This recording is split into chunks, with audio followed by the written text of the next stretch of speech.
Okay. Hey, Coach, just curious how things sort of, thank you, how things sort of fell apart after that no call on the offense, what looked like a push off. Yeah, that was a tough stretch. I don't know if I would say fell apart, um, but we put it back together as best we could.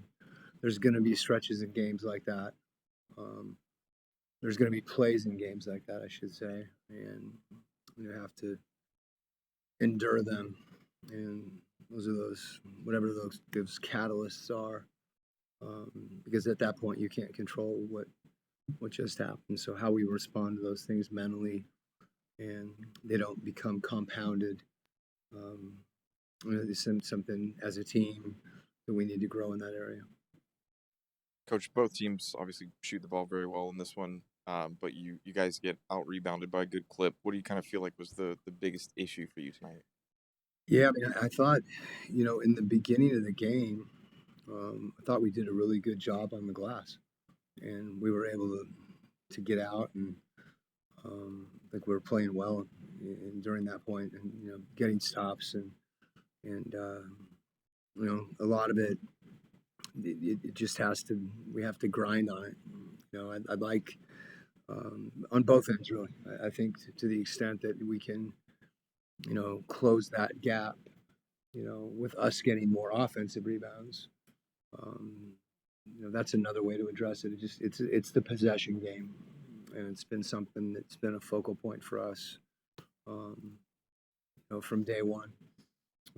Whether it's again like taking care of the ball, forcing turnovers, giving up offensive rebounds, crashing and getting offensive rebounds, and we'll look at it. You try to identify the situations where it hurts. Sometimes it was Kalkbrenner being, 7-1, where on some rolls and stuff where they had hands on the ball, and the answer to that is, we have to, try to be even more physical, pushing people under the rim, or if you pick up a foul, trying to get someone off the glass.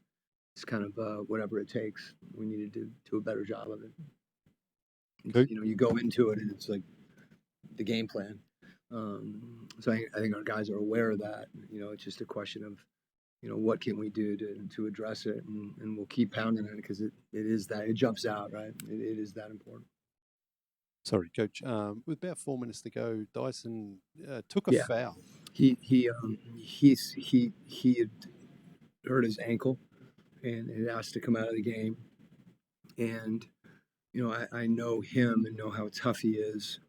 So when Brian told me that, I didn't want to mess around with it and had him foul. We weren't close to the bonus at that point either. And then we went and talked to him, and he said he could go. But I just wanted to make sure that everything was okay, and he had asked. So I think he needed to know that he was obviously he didn't feel right, or he wouldn't ask to come out, but he wasn't putting himself in any jeopardy, and that's what I wanted to make sure of as well. On that play, on that, I'm not sure.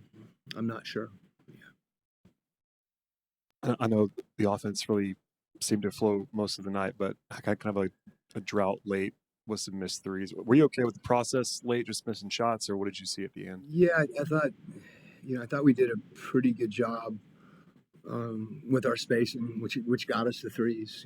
We had a couple others that were right there at the rim.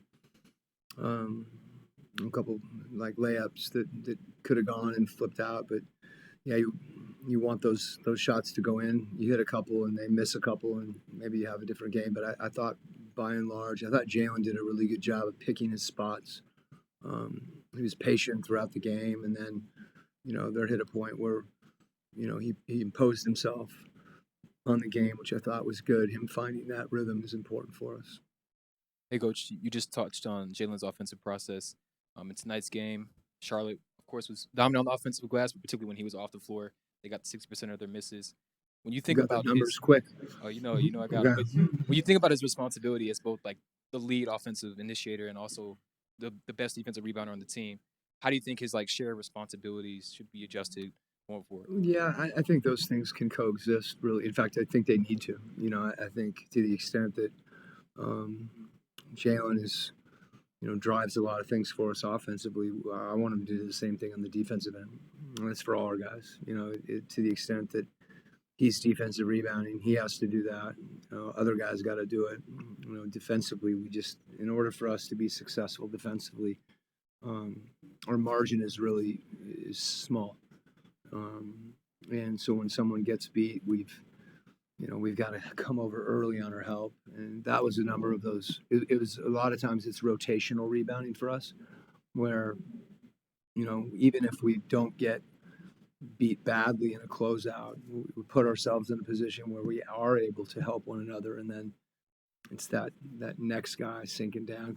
And that's usually, if that's Kalkbrenner, we got our work cut out for us, but we just have to know that. And that's where you need to dig deeper. But, so, it's a collective thing. Coach, I did want to ask about Nikhil and his career high night with assists. Just how has his vision sort of changed as far as kind of looking for teammates, having eyes out, and getting? Yeah, Lauren, it's really, really important for our team. And, I thought particularly early in the game, he's really looking for people. And that is something, as you know, that I think is crucial to our group, because we do have balance. And when those assists do get spread out and guys don't care who gets the shot, we just want to get a good look. So him doing that, even the other night, he made, the big shot late, but the play before then with about a minute left, he found Jacques in the corner. So I think all our guys understanding sometimes you're going to get the shot, sometimes you're going to make the pass, sometimes you're going to be spaced, and maybe you got to go get an offensive rebound. We just have to have that mindset, as far as attacking collectively, and he did that. First game back for Anka after obviously pretty extensive, surgery. Felt like he didn't really skip a beat, even with playing with the mask. It's like Hannibal Lecter, didn't he? Yeah. I thought I was glad to see him. Not that he even made the first shot, but just that he so willingly took the first shot. And I thought, I didn't see him shying away from anything. I have to ask him, but it seemed to me like he had, he really lost himself in the game in a good way. Okay, all right.